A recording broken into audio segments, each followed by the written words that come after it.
Hey lovelies! Today I have a very exciting treat for you. I am hanging in my kitchen with the one and the only Alicia from Mind Over Munch. Yay. We have been hanging out all week long. She actually traveled here from Los Angeles to visit me in my kitchen, which I am so excited about. Which is beautiful, by the way. You viewers are so lucky you get to view her in this kitchen. And in honor of our togetherness, we decided to do a fun collab. Today we are going to be sharing 6 delicious power bowls. Now I am sharing my tasty power bowls over on Mind Over Munch, and Alicia is sharing her power bowls right here on the Domestic Geek. Without further ado, what are you making? So I sort of drew inspiration from the trend Buddha bowls. I don't know if you've seen them. The idea ultimately is they're supposed to be nutritionally balanced. I kind of took some liberties and just decided I'm going to make tasty bowls. Yeah, make tasty bowls that are gonna fuel me and use delicious ingredients. The first one is one of my personal favorites. It is a taco power bowl, or a taco Buddha bowl, if you want to call it. Anything that tastes like taco is all right with me. Ugh, so you just good. take those Mexican-inspired flavors, put them in a bowl, and it's gonna be delicious. So it's almost like a burrito bowl. For this bowl, I actually started with some Mexican rice, which I made earlier. That Mexican rice is some seriously tasty stuff. It's really easy. It took about 10 minutes. I will have Sarah Lynn leave the recipe for that in the description below because we didn't show it on camera. So I've got that Mexican rice as my base, and then I have just chosen some greens. I decided to use romaine, but you could use spinach or kale. We've got some beans, which I'm going to mix with either chili powder or taco seasoning, whatever you have, some diced tomato, diced bell pepper, some fresh avocado, lime juice, and as a dressing, I am using salsa. So that's another thing about the power or the Buddha bowls, I guess. That was one of the rules I read about, is most of them are supposed to have some sort of dressing. So I figure salsa. It's a really clever way to dress a beautiful. Yeah, that's all you really need. Why add a bunch of extra fat and calories when salsa is already so fresh and flavorful? So to assemble the bowl, you're literally just gonna start with your Mexican rice base and then add in your greens, your beans, which I mixed with that chili powder, some fresh tomato, bell pepper, avocado slices, a lime wedge, so you can add on a fresh squeeze of lime juice will do you a lot of good. And your salsa dressing on top. Now talk about a tasty bowl. Taco Bell. Did you plan that? I might have, but it's fine. The people in the comments are gonna be like, she's used that one like 100 times before, so I'm gonna have to come up with one. I haven't used that one, but I'm gonna steal it. How about black bean there, done that? Never used that one either. No. Alicia, tell me about your second bowl.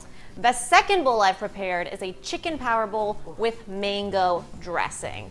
It's really good, but also very versatile, as all of these bowls are. So remember, you can pretty much swap out anything. You can use any grain you prefer, you can swap vegetables you don't like, you could use a dressing you prefer, whatever. Don't feel like you gotta stick to this. Super versatile. Yeah. The first thing I did for this bowl is I took some chopped broccoli, sweet potato, and chickpeas, and I tossed them with a little bit of olive oil, salt and pepper, and paprika, and I put them all on the same sheet pan because it's so easy. You just stick it in the oven. You don't even need to do separate pans. You could do it all the same temperature, same time. They're gonna roast up beautifully, and those are all gonna be toppings on this bowl. Those are so good on their own, you honestly could leave the chicken out because you've got so many good flavors just in those vegetables if you wanted it to be a vegan or vegetarian bowl. The other ingredients you're gonna need for this bowl are your quinoa, which I've just meal prepped, your chicken, which I just used a rotisserie chicken and pulled the meat, but you could of course make it and shred it yourself, some chopped mango, and a fresh avocado. For the cilantro mango dressing, you need mango, limes, honey, cilantro, cumin, salt and pep, and some chili flakes for heat if you want it, which I know you do. I always want the heat, and this dressing is off the chain already, but the heat takes it to that next level. Yeah, and I'm not nuts about heat, but a little bit does add some really great flavor, and it's a cool dressing, so it kind of balances out. To assemble your bowl, you're simply gonna start with your base of quinoa. I've used rainbow quinoa, but you could use any kind you prefer. So tasty. Yes, and then you can just layer on those roasted vegetables from earlier, our sweet potato, broccoli, and chickpeas, as well as some sliced chicken, your cubed mango, your avocado slices, and drizzle on that amazing dressing. And you can go super liberally with that dressing. Oh yeah, it's very healthy. no fat in it. And the sweeter your mango is, like the riper it is, the tastier that dressing. Yeah, it is essential to get really, really ripe fruit if you're going to use them for dressing. But when you get it right, it's delicious. Okay, for the last bowl, Dress to impress. she's killing it. Casey, I got a laugh out of Casey, and I never he's always laughing at me, not with me. This next one, though, is actually my favorite of the three bowls. They're all delicious, but the third one has to be my favorite. This, I think, is my favorite, too, because it's pretty unique. So this is the almost breakfast bowl. So I am mixing lentils and oats to make a savory oats base.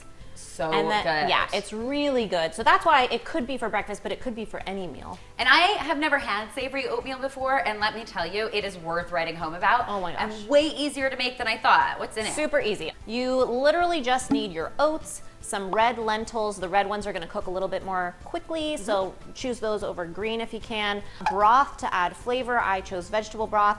And some salt and pepper. And to make those, you're literally gonna add all of the ingredients into your pan, bring it to a boil, and then let it cook on high until it reduces down. Once that broth is mostly evaporated and all of the lentils and oats are nice and plump, it's cooked through. And you can season it to taste if you didn't get enough salt and pepper in there to start. But so good. Like one of the few ways to enjoy oats that aren't sweet. That isn't sweet. It's so unique and so clever. super yummy.